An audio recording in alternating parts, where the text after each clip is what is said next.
The morning sun cast long shadows across the pristine marble courtyard of Buckingham Palace, as tourists began gathering behind the velvet ropes. Among them stood Marcus Chen, a tech journalist from San Francisco, clutching his latest smartphone with excitement.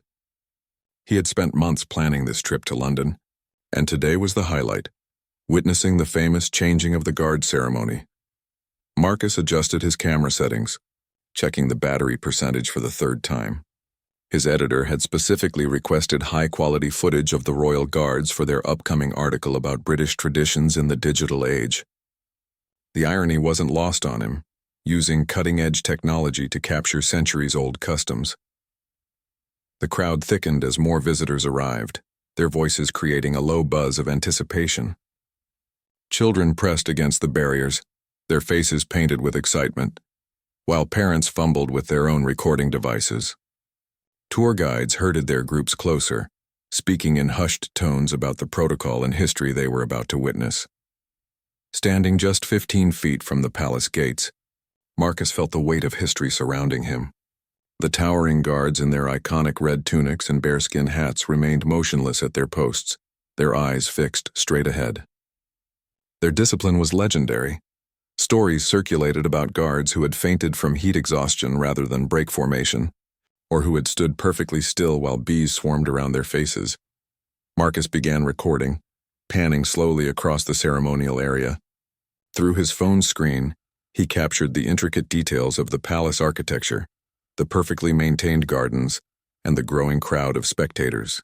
Everything seemed perfect for his assignment. What Marcus didn't notice was the subtle shift in one guard's posture.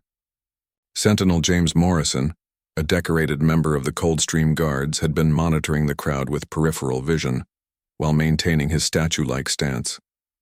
Years of training had taught him to assess potential threats without moving his head or breaking character. Morrison's attention had been drawn to the Asian man with the expensive-looking device.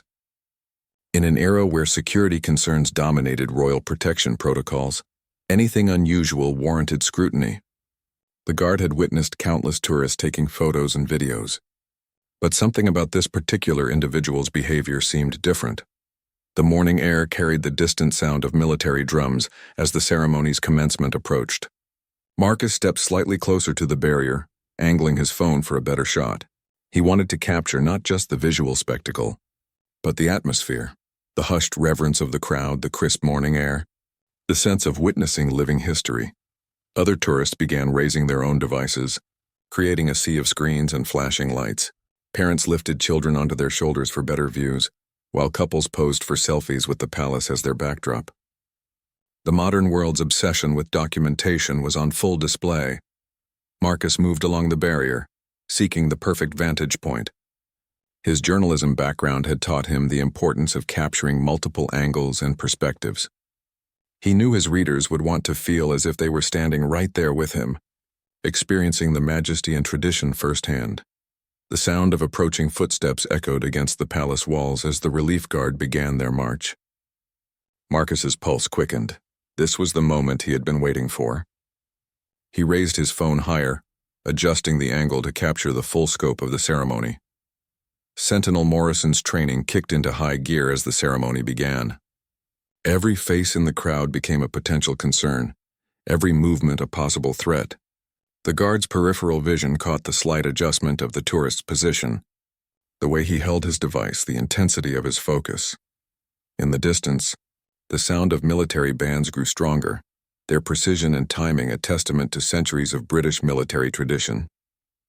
The ceremony that was about to unfold had been performed countless times, but for Marcus and hundreds of other visitors, this would be a once-in-a-lifetime experience. The stage was set for an encounter that would challenge protocol, test training, and create a piece of footage that was never meant to see the light of day. As the guards began their precise movements and the crowd pressed forward in anticipation, neither Marcus nor Sentinel Morrison could have predicted the dramatic confrontation that was about to unfold. The ceremonial music reached its crescendo as the relief guards marched in perfect synchronization toward their positions. Marcus held his breath, focusing his phone's camera on the approaching formation. The red tunics blazed in the morning sunlight, and the bearskin hats swayed slightly with each measured step. Through his viewfinder, Marcus captured the precise movements that had been rehearsed countless times. Each guard's rifle was positioned at exactly the same angle, their white gloves pristine against the dark metal. The crowd fell silent, mesmerized by the display of military precision. Sentinel Morrison maintained his rigid posture, while his trained eyes continued scanning the crowd. The Asian tourist had moved again, this time positioning himself at what appeared to be a strategic angle. The guard's military instincts, honed through years of service and heightened by recent security briefings, began sending subtle warning signals. Marcus was completely absorbed in his filming.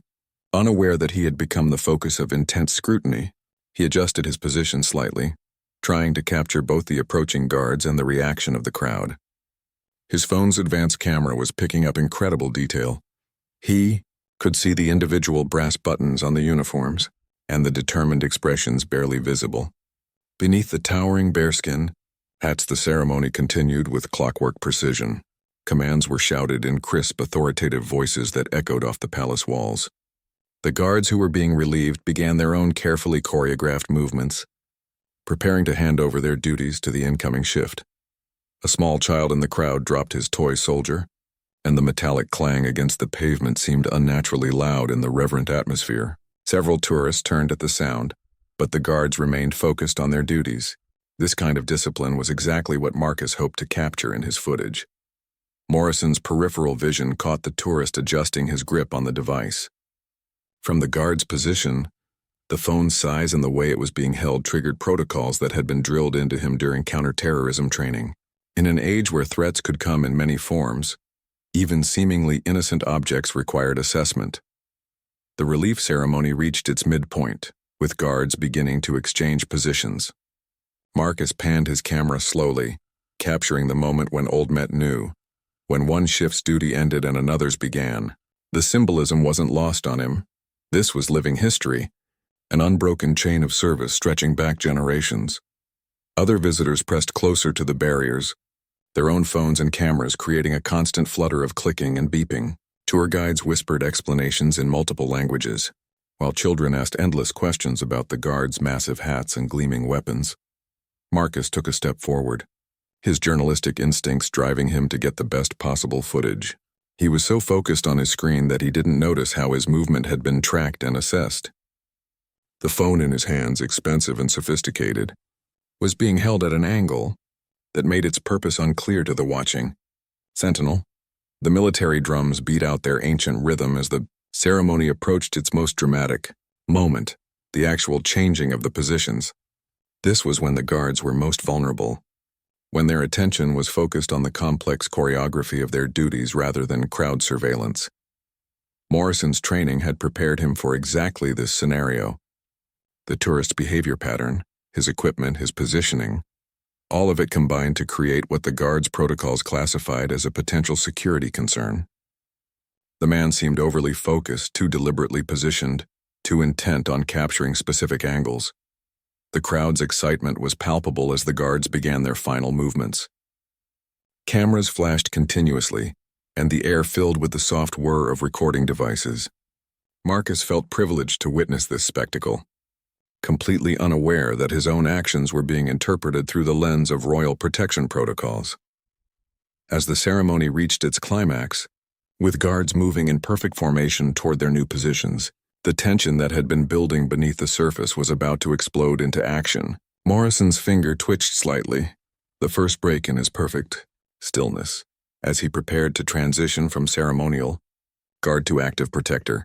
The next few seconds would transform a routine ceremony into an incident that would challenge everything both men thought they knew about duty, protocol, and the thin line between security and spectacle. The moment arrived with the suddenness of a lightning strike. As the guards completed their ceremonial exchange, Marcus raised his phone higher, trying to capture the perfect final shot of the newly positioned sentries. His movement was innocent, driven by nothing more than professional dedication to getting the best possible footage. But from Sentinel Morrison's perspective, the tourist's action looked entirely different. The device was now pointed directly at the guards' positions, held at an angle that could potentially be gathering intelligence about security arrangements. Years of training took over, and Morrison's body moved before his mind could fully process the decision. In one fluid motion that seemed to defy the laws of physics, the guard broke from his rigid stance and lunged forward. His white-gloved hand shot out with the precision of a striking cobra, making contact with Marcus's phone before the journalist even realized what was happening. The device flew from Marcus's grasp, spinning through the air in a perfect arc before clattering against the palace wall.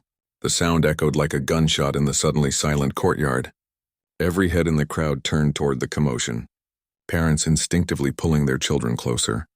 Marcus stood frozen in shock, his empty hand still extended in the position where his phone had been just seconds before. His mind struggled to process what had just occurred. One moment he had been filming a peaceful ceremony, and the next, a royal guard had exploded into action like something from an action movie. "Security breach protocol initiated," Morrison barked, his voice carrying the authority of someone accustomed to being obeyed without question. The ceremonial atmosphere evaporated instantly, replaced by the tense energy of a potential crisis situation. Other guards immediately shifted into high alert status, their eyes scanning the crowd for additional threats. The tourists, who moments before had been admiring the pageantry, now found themselves part of what appeared to be a real security incident.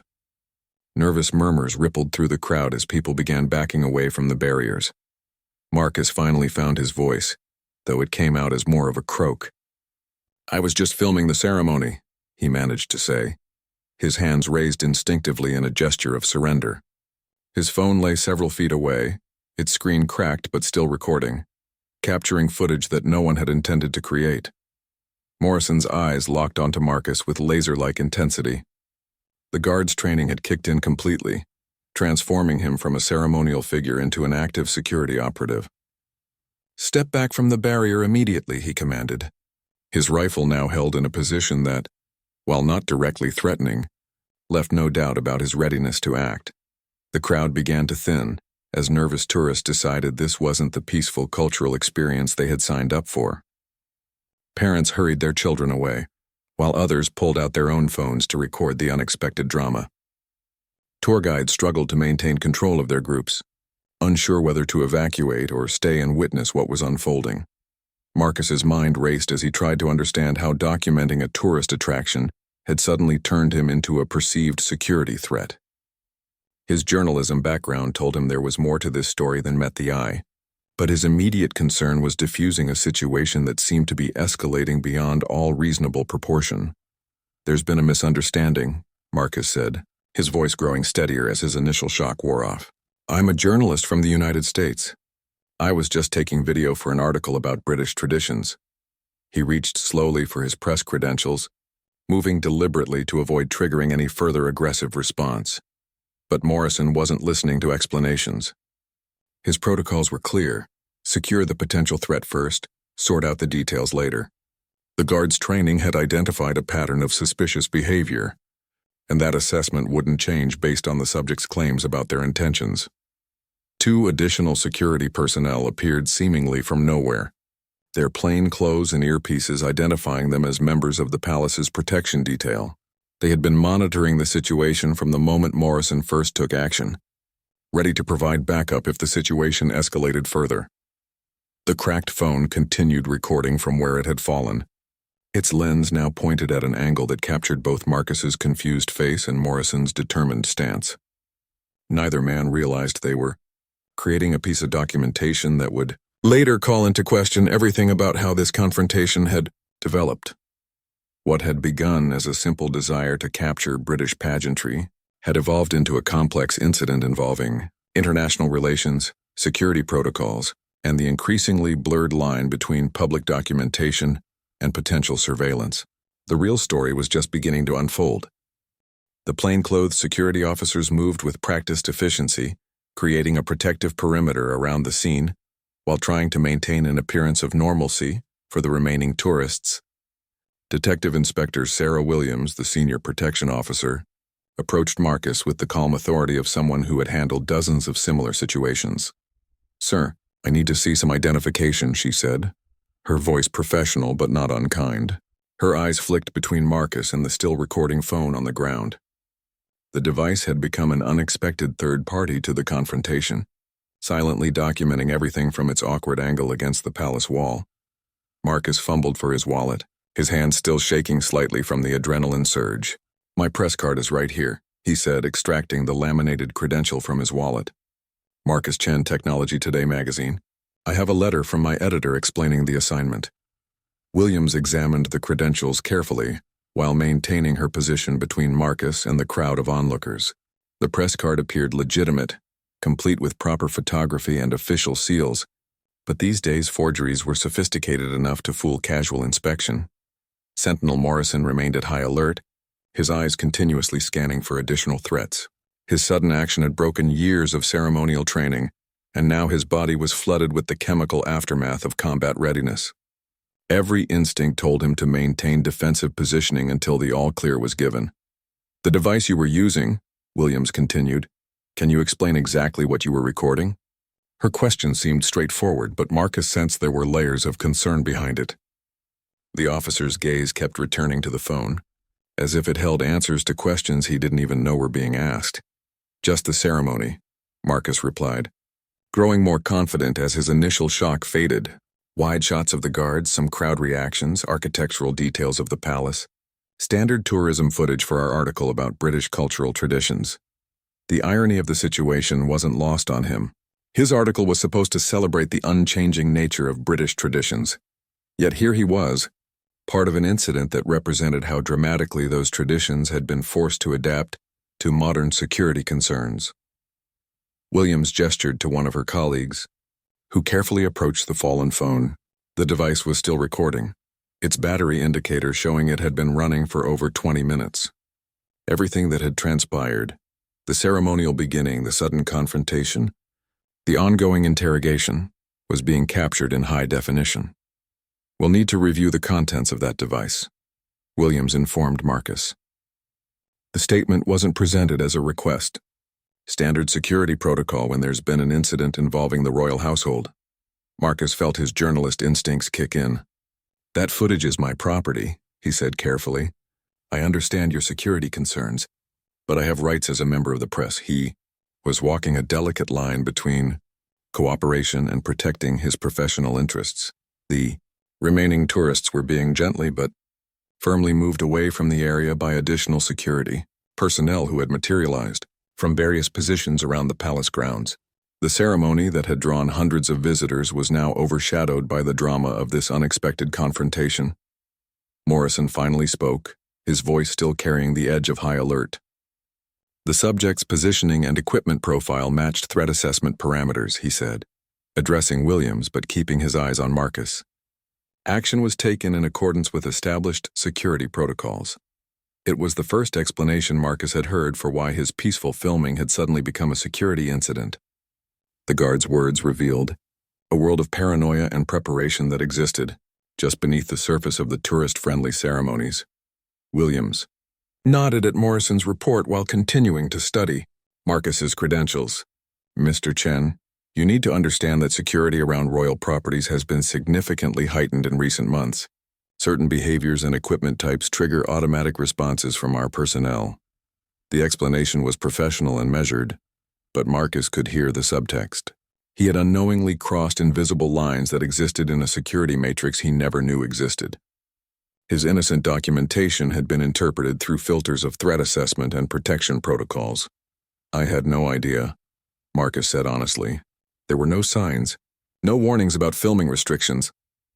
He gestured toward the other tourists who had been doing exactly what he had been doing moments before.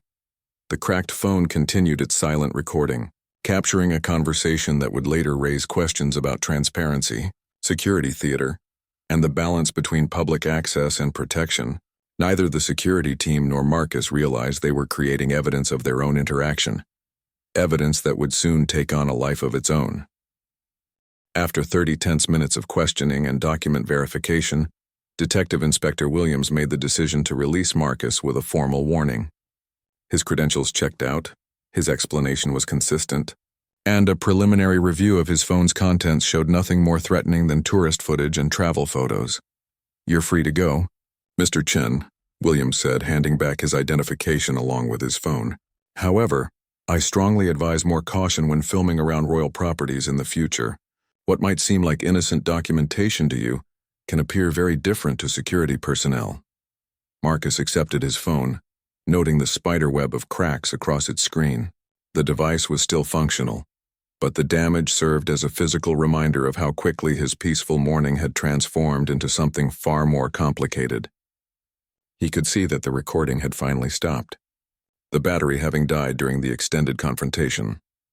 Sentinel Morrison had returned to his post, resuming the statue-like stance that had been interrupted by the incident. To casual observers, it might appear that nothing had happened, but the guard's eyes held a different quality now, more alert, more suspicious of every camera and phone that appeared in his peripheral vision. The crowd had mostly dispersed, the ceremonial atmosphere impossible to restore after the dramatic interruption. A few persistent tourists remained at a distance. Their own cameras now focused more on the location where the confrontation had occurred than on the guards themselves. Marcus walked away from the palace grounds with mixed emotions. His assignment had been completed, but not in the way he had expected. Instead of a simple piece about British traditions, he now had footage of a genuine security incident and a story that raised questions about the increasing militarization of public spaces. As he made his way back to his hotel, Marcus reviewed what had been captured on his phone. The footage began innocently enough, sweeping shots of the palace, tourists enjoying the ceremony, guards in perfect formation. But then came the moment of sudden action, the guards' explosive movement, the shocked reactions of the crowd. What struck Marcus most was how the entire incident had been recorded accidentally. His phone had continued filming even after being knocked from his hands, capturing perspectives and moments that no one had intended to document. The cracked screen created an almost artistic distortion of the images, giving them an urgency and authenticity that polished footage could never achieve. Back at Buckingham Palace, Detective Inspector Williams was filing her incident report. The paperwork would document Morrison's actions as appropriate under current security protocols, but privately, she wondered if the response had been proportionate to the actual threat. The line between necessary security and excessive caution was becoming increasingly difficult to navigate. Morrison completed his shift without further incident, but the morning's events replayed in his mind throughout the day. His training had identified a potential threat and responded accordingly, yet the aftermath left him questioning whether his assessment had been accurate. The tourist had been exactly what he claimed to be, a journalist doing his job. Meanwhile, Marcus was back in his hotel room, transferring the footage to his laptop and beginning to piece together the story. What he discovered as he reviewed the material, frame by frame, was more compelling than anything he had originally planned to write about British traditions. The accidental footage revealed layers of the incident that neither participant had fully understood while it was happening. The guard's approach was more aggressive than Marcus had realized in the moment, while Marcus's own positioning and behavior looked more suspicious when viewed from the guard's angle than he had intended. 3 days later, Marcus published his article, but it wasn't the piece about quaint British ceremonies that his editor had requested. Instead, it became an in-depth exploration of how security concerns were changing the nature of public spaces and tourist experiences around the world. The article included selected clips from his footage, carefully edited to protect the identities of the security personnel, while illustrating the tension between public access and protection protocols. The piece struck a nerve with readers, generating thousands of comments and shares across social media platforms. But what Marcus didn't know was that his phone had captured more than just the confrontation itself. In the background of his accidental footage, barely visible and completely unnoticed at the time, was evidence of something that would make this incident far more significant than anyone had realized. The real story was still waiting to be discovered. 2 weeks after Marcus's article was published, a forensic video analyst named Dr. Emma Rodriguez was conducting a routine review of security footage for an unrelated investigation when she noticed something unusual in the background of Marcus's published footage. Working for a private security firm contracted by various government agencies, she had been trained to spot details that others missed. Using advanced enhancement software, Dr. Rodriguez isolated a section of Marcus's accidental recording that showed the moments just before Sentinel Morrison's dramatic intervention. In the background, barely visible through the crowd, She identified what appeared to be a second individual who had been filming the guards with professional-grade equipment from a concealed position. This person was not a tourist. Their positioning, equipment, and behavior suggested surveillance rather than casual documentation. More troubling, the individual had vanished from the scene immediately when Morrison created his distraction by confronting Marcus. The timing was too perfect to be coincidental. Dr. Rodriguez contacted Detective Inspector Williams, who reviewed the enhanced footage with growing concern. The analysis revealed that Marcus Chen had been an unwitting decoy. While all attention was focused on the loud confrontation with the journalist, someone else had been conducting what appeared to be professional reconnaissance of palace security arrangements. The tourist was never the real threat, Williams explained to her supervisor during an emergency briefing. Someone used the chaos of the ceremony and the distraction of the confrontation to gather intelligence we never knew was being collected. The enhanced footage showed the unknown surveillance operative documenting guard positions, shift changes, sightlines, and response protocols. The quality of their equipment and the systematic nature of their documentation suggested a level of professionalism that raised serious national security concerns. Marcus was contacted by authorities and asked to provide all his original footage for analysis. When he learned that his confrontation had provided cover for actual surveillance activities, he was stunned. His innocent documentation project had somehow become part of a larger intelligence operation that he never knew existed. "I was just trying to write about British traditions," Marcus told investigators. "I had no idea that someone was using me as a distraction." The realization that he had been manipulated added another layer of complexity to an already extraordinary situation. The investigation expanded rapidly as security agencies tried to identify the unknown operative and understand the scope of the intelligence gathering. Marcus's footage, originally intended for a travel magazine article, became crucial evidence in a counterintelligence investigation. Sentinel Morrison was quietly commended for his actions, which authorities now realized had inadvertently disrupted a sophisticated surveillance operation. His aggressive response to Marcus had not been an overreaction after all, but rather an instinctive recognition that something was wrong with the entire situation. The story took its final twist when analysts discovered that the mysterious surveillance operative had made one crucial mistake.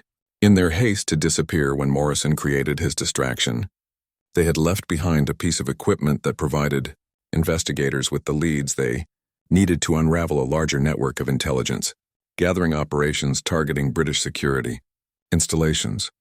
Marcus's article was quietly removed from his magazine's website at the request of security agencies, but the incident had already changed how protection protocols were implemented around royal properties. The accidental footage that was never supposed to surface had revealed vulnerabilities that no one knew existed.